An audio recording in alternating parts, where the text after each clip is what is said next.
Okay, so with this scene labels, and thank you all for sharing your initial reactions to this. What I call the foundational descriptor is difficult.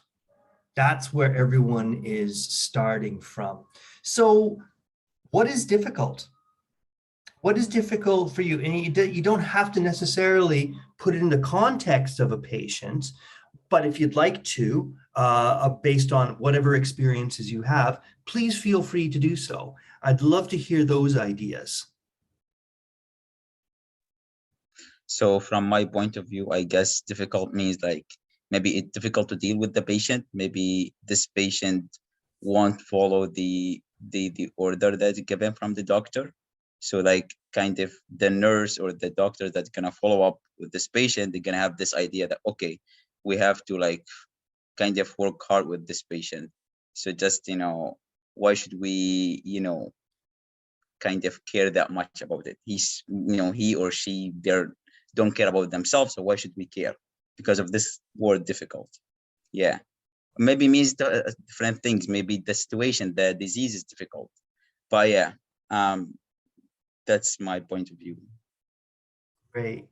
Okay, so just to reiterate what I think you said, or to reflect back what I think you said was, because it's an assumption that the patient doesn't care simply because maybe the patient isn't following doctor's orders, then that's impeding the way the healthcare worker can help the worker. Is that a fair reflection? Yeah, exactly. Great. Jen, what do you think difficult is? So difficult to me is something that's like an unpleasant experience, sort of something that's hard to deal with and that you don't necessarily want to deal with. I know whenever things are difficult for me, I'd rather just not do it. And it's easy to have that kind of like concept in your mind where it's like, oh, well, this is going to be hard. How about I just avoid this at all costs? So in terms of like the context of the video, I think someone reading the word difficult, it's like, oh, I have to deal with this person. And automatically you're like in a negative mindset. And you already think a certain way, like you already have like a preconceived idea of how this interaction is going to go. Based on a single word, difficult. Yeah. Raneem. Difficult to me means uncooperative, not helpful, unpleasant experience generally. Uncooperative, unhelpful. What was the final word you used? Not pleasant. Yes. Yeah. Okay. Anyone else want to share ideas of difficult? What difficult is? Either the effect that it has on you or the thing that you see in front of you that is being difficult for you.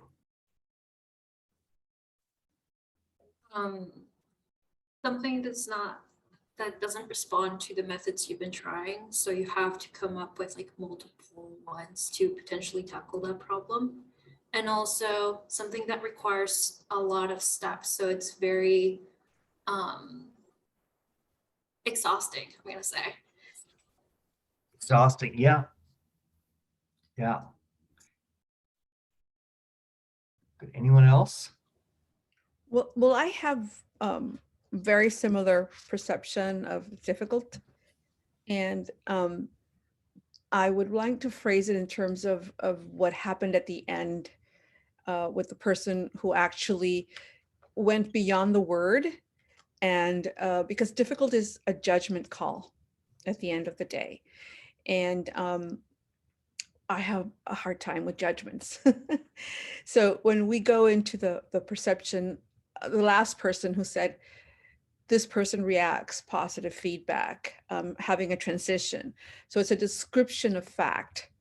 I think going into that step is a bit hard. That is difficult. Learning something new, that would be the difficult, right? And I'm kind of curious to see if anybody would like to fast forward with me and put ourselves in a situation of being the person who came after and read the file after. So would anybody want to join me on this? Curious? Okay, let's do this. I think Mimi, is that how I pronounce your name? Yes, that's correct. I Okay, think coming after and looking at that label, it initially makes you think that the person is being unpleasant or intentionally challenging. I think it requires so much empathy to look at that label and to not immediately filter it through your own feelings, your own exhaustion, and your own the own relentlessness of the shift, for example. I think it's so easy just to take that and run with it and decide what difficult means through your own lens. Each of us have our own perception of what that means, and it could be completely different.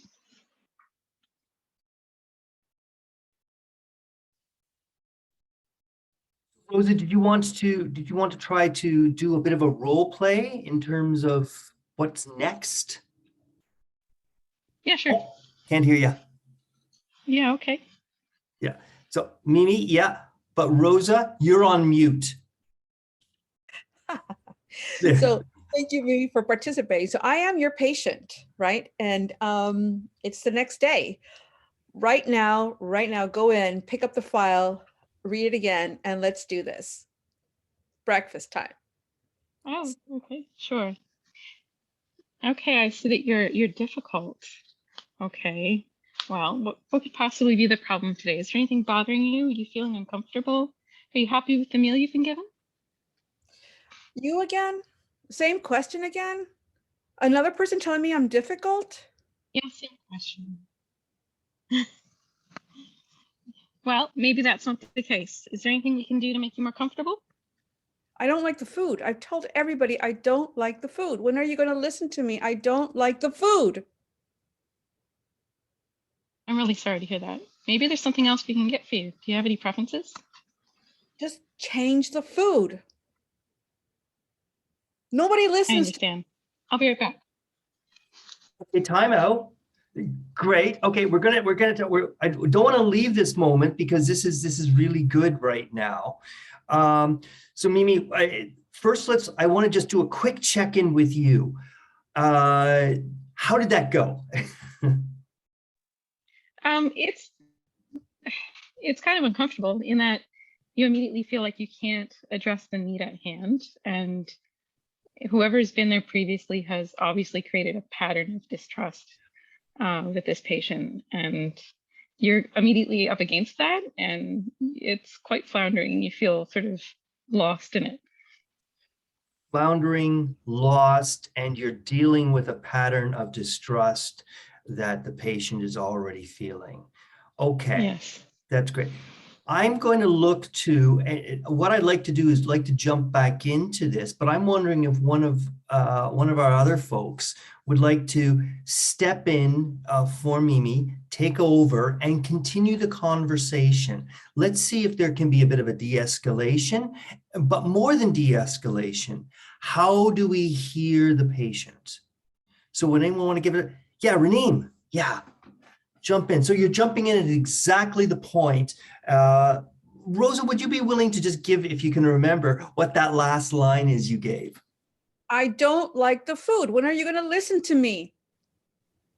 Hello. I'm really sorry that no one has been listening, and hopefully I can come and just hear what your complaints are. I understand that the food is not to your liking. I can go and check and see if there's anything we can do about that.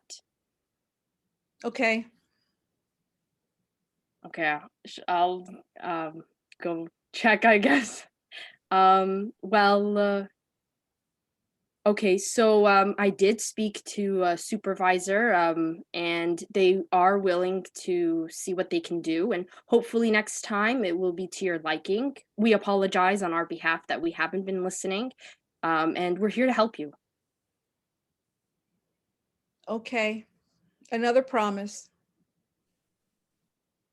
Time out. Okay, but Raneem, I want to check in with you. Did you feel you did A, some de-escalation, and B, at least provide, do you feel and we will check in with Rosa, the patient, in a little bit. But first, I'd like to check in with you. Do you feel that you did hear what she had to say? Um, I hope I did, but I felt that from her response when she said okay, it did seem like um that she was a little impatient because of the way we had been treating her. The way that the staff had been treating her, and that she really does seem exhausted because no one had been listening to her. So I hope that I was able to listen, but yeah. Great. Okay, good. Rosa, I don't want you to give feedback yet because I see Yusuf's name is, hand is up there. Yusuf, do you want to give it a try? I just want to reflect on something happened. Okay. So the thing is, why the food is bad. So just from my own experience, because I had leukemia before. So they give you food that's actually, kind of match that your situation. Like you can't eat, let's say, fast food, or like food that has a lot of lipids in it or protein. So the person who's responsible for this diet for this patient, they could explain, okay, we're giving you this food because it's better for your health, so you can get better. So we can give you, let's say, I don't know, grilled food, or kind of, like, for example, French fries. We can't eat French fries because it's going to be affecting your health. You have to eat, I don't know, kind of salad, or fruits and stuff like this. You're going to get better, stuff like that. And that's going to kind of make the patient more comfortable with that food and feel like, oh, I'm going to be benefiting myself. Great. Kind of this. Okay, so what I'm hearing here is that you're identifying the problem maybe as a lack of information. The patient is angry because the patient doesn't understand that this specific food is necessary for her. Exactly. Do you want to go in now? So take a step right back in, so the same spot, and explain what you just explained to all of us. Explain to her. Okay. Oh, And see wait, what happens. Oh, yeah, Rosa. I would like to even suggest another step. Why don't we have a reverse of role, Yusuf? And I would like to hear it from your inner dialogue as a patient. When I ask you the question, if you like the food and if everything's okay. So I'm going to ask the same questions that people have been asking me, but I'm going to be now your nurse. Okay. And you're going to be the patient, and you're just going to think out loud. Mm-hmm. Okay? Okay. Good morning, Mr. Yusuf. It's good to see you. So how are you finding your breakfast? I see you I haven't. don't like it. I don't like the food. Why are you giving me this food? It's not pleasant. I don't like it. I don't want to eat this food. I want a better food. Okay, so now go into What your is the reason for that? Okay. Okay, so What are you thinking? What are you thinking? is there any necessary, why is that food necessary for my case? Could you explain for me, why do I need to eat this food? What is the benefit of that? Why I can't eat, let's say, French fries or a fried chicken? Why can I eat from these food? Why I need always to eat fruits and salad and all of that type of food? Why that food is necessary for me? Could you explain that for me?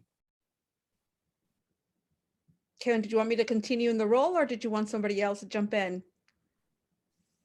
Let's just see just a little bit more of how you might respond, Rosa, because I'm curious about that. And again, there's no right or wrong here. This is all just trying it out, and let's see what works and maybe what doesn't work. Go Okay. for it, Rosa. Yeah.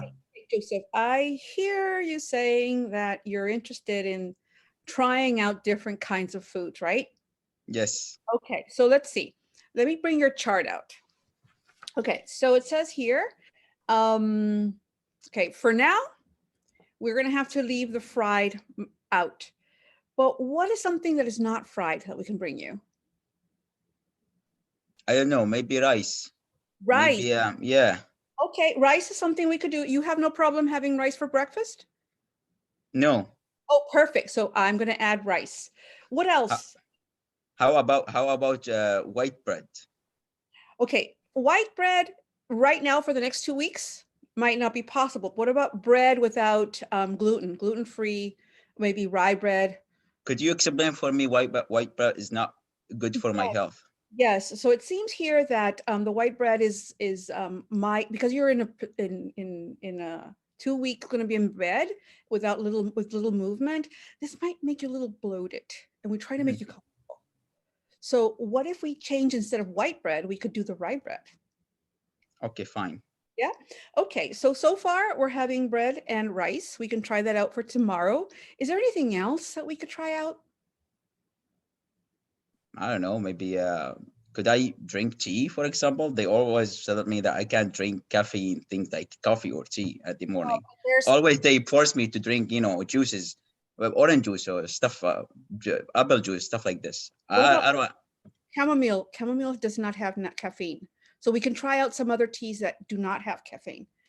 Would that Okay. work? Okay. Why caffeine will affect my health badly, Oh, negatively? okay. Well, at this point, because with your medication that you're having, the caffeine is going to add the release of liquids too quickly. And we need you to keep you hydrated. So we could provide you with tea, but for the next 2 weeks, we want to monitor and make sure you're comfortable. Okay. Fine. So I have here that for tomorrow morning, we're going to bring you rice, rye bread, and tea that is non-caffeine. So could it be chamomile? Is that okay for you? Okay. Sure. Okay. Thank you. I just wrote it down. Okay. Thank you very much. Okay, time out. Okay, thank you. Thank you, everyone.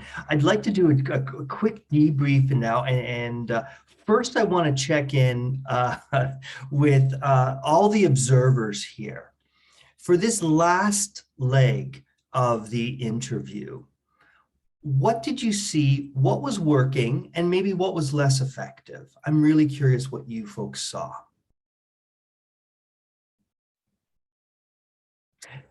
Yeah, Jen. I think something that seemed like it really worked was having that open line of communication where you're kind of getting both sides of so someone's wanting an explanation, someone's giving the explanation, and both people are kind of expressing what they want and what they need. So Rosa in the nurse position is needing to know what this person's going to eat, whereas the patient's wanting to know, why do I have to eat this? So when you're fulfilling both sides of the needs, that way you're coming to more of an agreeable conclusion. And I think that's what works best, rather than having someone come in and be like, I'm sorry you're feeling this way. I can ask here if we can figure out something else, and kind of deferring the situation to another point in time. I think dealing with everything on the spot and kind of addressing the why and what the concerns are was the most effective. Anyone else want to comment on what they just saw?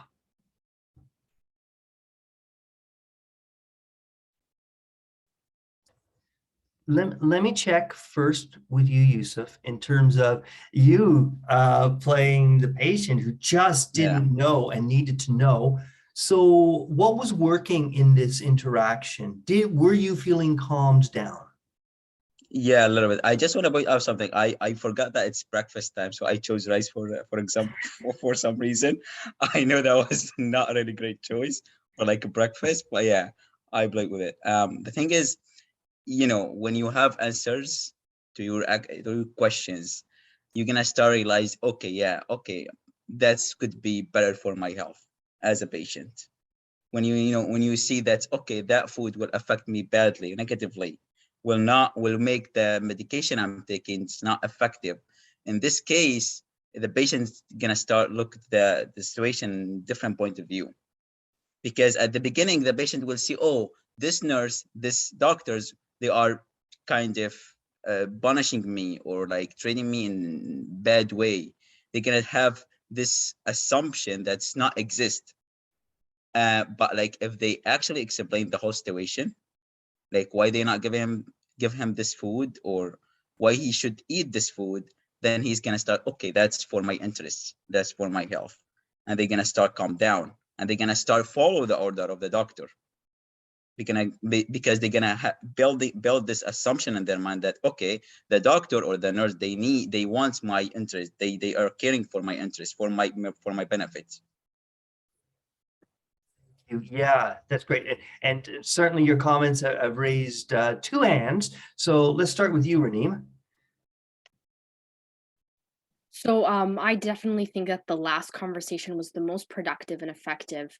When I came in and asked the patient questions and sort of try to apologize, I didn't understand the problem enough to create a solution or to provide a solution. So I really did think that asking or really getting to the core of the problem was a lot better. I didn't know what about the food she didn't like. So it could have been anything. And so my first was let's just change it, but I didn't understand why. I didn't know if it was the quality or the type of food. So just a simple conversation, really get to the bottom of things and to listen um is more effective than just providing more like excuses and apologies. I really did think that was more effective. Jen.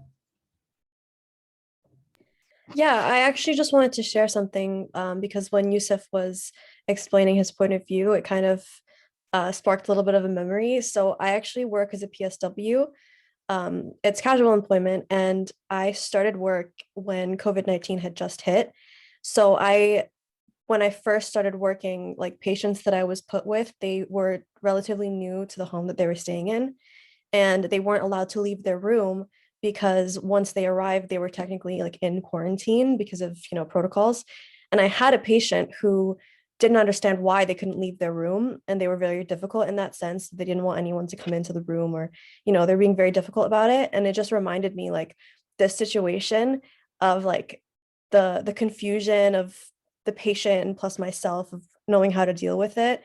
And I think the same way that with Yusuf and Rosa's interaction, having that like explanation of why things are the way they are was really helpful. That was kind of the same thing that I did in that situation, where I had to tell her, well, it's a global pandemic and we can't have everyone roaming the halls, especially if you're newer and you just were on an airplane, so we don't know who you've been exposed to.